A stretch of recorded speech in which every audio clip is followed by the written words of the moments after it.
Bonjour à tous, Nathalie Balassé. Dans cette vidéo, je vais vous expliquer l'histoire d'un de mes patients qui est venu pour arrêter de fumer et donc ça a été assez incroyable ce qui s'est passé. Je voulais vous faire profiter de ça parce que bien évidemment, ça parle de la vie après la mort, mais ça parle aussi de la cigarette et du lien que l'on a avec la cigarette. Cette personne, c'est un ami, il se reconnaîtra. Un jour, il me demande « Est-ce que tu fais l'arrêt du tabac ?» Je lui dis « Oui ». Il dit « Bon, je voudrais arrêter de fumer, tu voudrais bien m'arrêter ?» Et donc, oui, à l'époque, je le faisais encore. Donc, je lui dis « D'accord, eh bien, écoute, viens ». Donc, il vient avec son épouse. Son épouse reste dans la salle d'attente. Et donc, il rentre dans mon cabinet. Je commence à lui expliquer que la cigarette, c'est le lien à la maman. Donc il est réunionnais, il a perdu sa maman, il est en France, elle est à la Réunion. Il est frustré de ne pas avoir passé assez de temps avec elle, avant qu'elle meure en fait.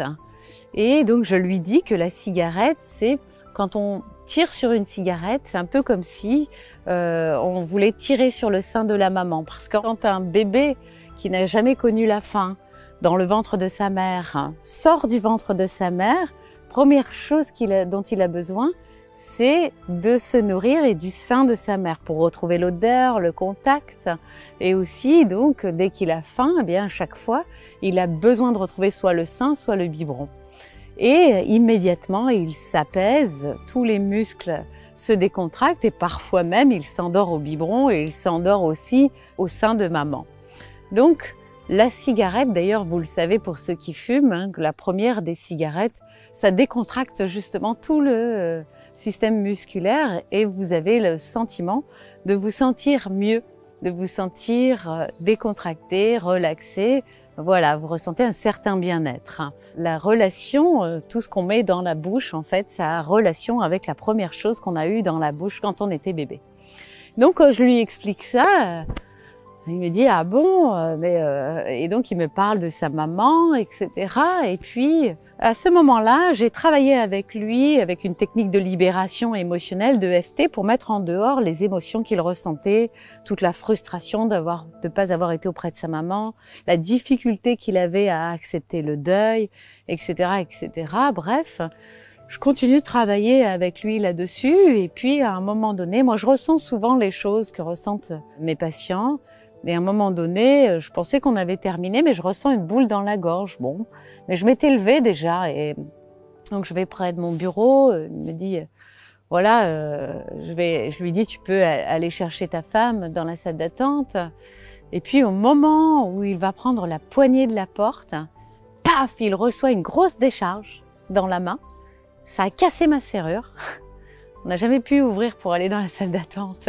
On a été obligé de faire tout le tour. Et là, je lui dis, écoute, c'est pas terminé en fait. Rassieds-toi.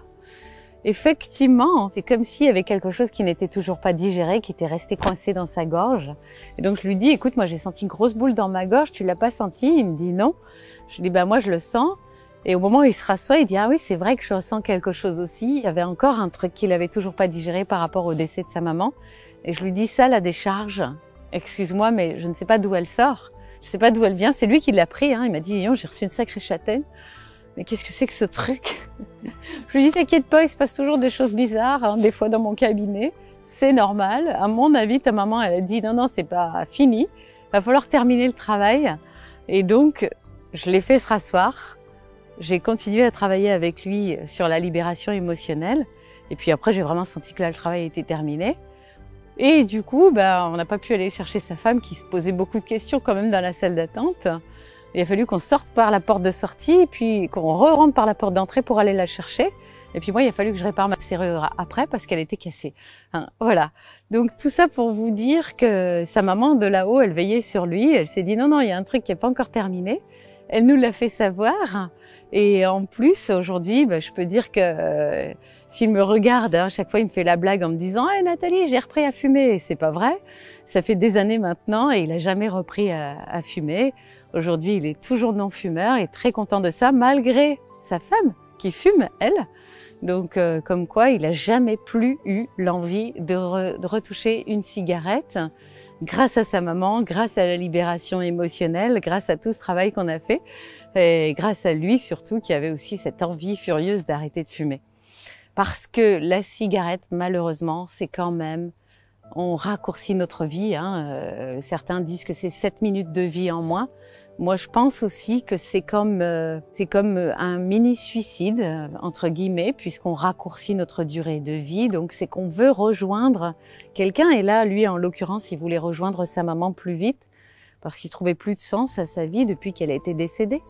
Et donc, l'arrêt du tabac, eh bien, ça lui redonne tout son potentiel pour vivre la vie qu'il a à vivre. Et ça, c'est génial. Voilà. Donc, je voulais vous partager cette séance qui était quand même assez incroyable, mais j'ai l'habitude et j'espère que ça vous aura été utile aussi pour comprendre ce qu'est le lien à la cigarette et comprendre aussi que vous êtes en train de vous tuer à petit feu, c'est le cas de le dire quand vous fumez, mais je respecte tout à fait si c'est votre choix, mais il faut que vous le sachiez. Et puis aussi comprendre ce qui peut se passer parfois pendant des séances, c'est un petit peu insolite et extraordinaire, mais voilà. Donc ça m'a coûté quand même une serrure, cette histoire, ce que j'avais pas prévu. Voilà. Je vous embrasse très fort et puis je vous souhaite une magnifique journée. À bientôt. Au revoir.